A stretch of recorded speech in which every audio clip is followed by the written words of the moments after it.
And as we look at the priorities that line up before us each day, it's very important to see what our body needs, because when we can tune into what it needs and we nourish ourselves, we are in a much better position to be able to help the people around us, to fulfill the many roles in our life, and to be a blessing to those around us. Hello, and welcome to the Connect podcast.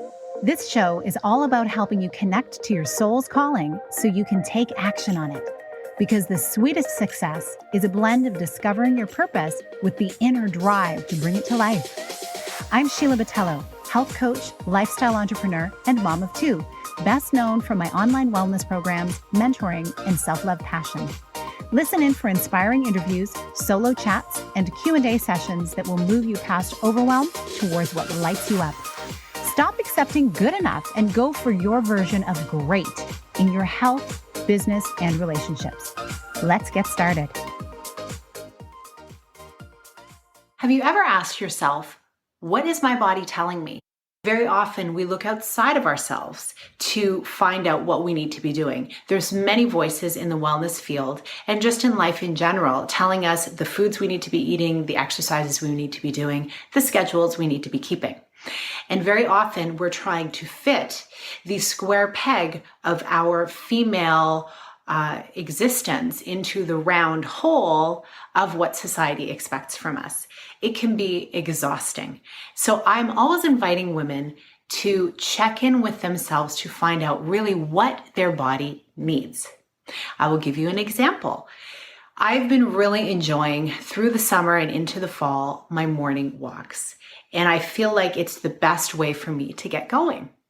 And recently, the last few days, I actually felt that I needed more rest. So I wasn't getting up as early and didn't have the energy or the time in the morning for the morning walk. So what did I do instead? I didn't beat myself up. That's one thing I didn't do. What I did was I said, what do I need? What I decided I needed was a nice warm bath. And I rolled out my yoga mat and I felt I needed some nice, slow, long stretches. And that did it for me. It gave me the energy that I needed to start my day and go about the things that are important to me. And as we look at the priorities that line up before us each day, it's very important to see what our body needs, because when we can tune into what it needs and we nourish ourselves, we are in a much better position to be able to help the people around us, to fulfill the many roles in our life, and to be a blessing to those around us. Because trust me, if I'm not listening to what my body needs, I'm not really going to be that much good to anyone else, because I may feel resentful because I'm tired, because I haven't invested in myself that day. And I may be short-tempered.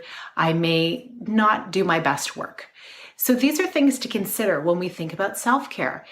There's the beautiful term I keep hearing going around. It's a little meme that says self-care is not selfish. I wholeheartedly agree with this, because let's face it, in our lives, we are living to live out a purpose of some kind, to be impacting the world in some way and helping or impacting the lives of the people around us. Everything we do, as long as we're not living secluded somewhere on a mountain by ourselves, everything we do is connected to other individuals. And when we are connecting with other individuals, we're providing some kind of value to them, whatever that may look like, whether we are an employee, a parent, a caregiver, whatever that might be. So the idea that self-care is selfish doesn't really make sense, because if we're supposed to be caring for each other above caring for ourselves, it just seems like a strange paradox, right? I feel like we can much better serve when we have taken care of ourselves. And then there are those times where we really don't have the faculties to be able to take care of ourselves. And hopefully we have those relationships in our lives where they can take care of us. It's a very symbiotic relationship, this thing of humanity that we find ourselves in. So I encourage you today to ask yourself that question. What does your body need? What is it telling you? And listen closely, because when you fulfill the needs of your body, everything else will fall into place. For one thing, your mind will be much more clear to do the things you're meant to be doing, and you will have much more value to give those around you. My purpose in helping women with self-care is not to promote narcissism, but it is to promote the care and nurturing of the world and those in it in our midst. Have a wonderful day, and I'll see you next time. Thank you so much for being here with me on the Connect podcast. If you like this episode, please share it with someone you think would enjoy it. Also, if you head over to iTunes to leave a review, I'd be so grateful.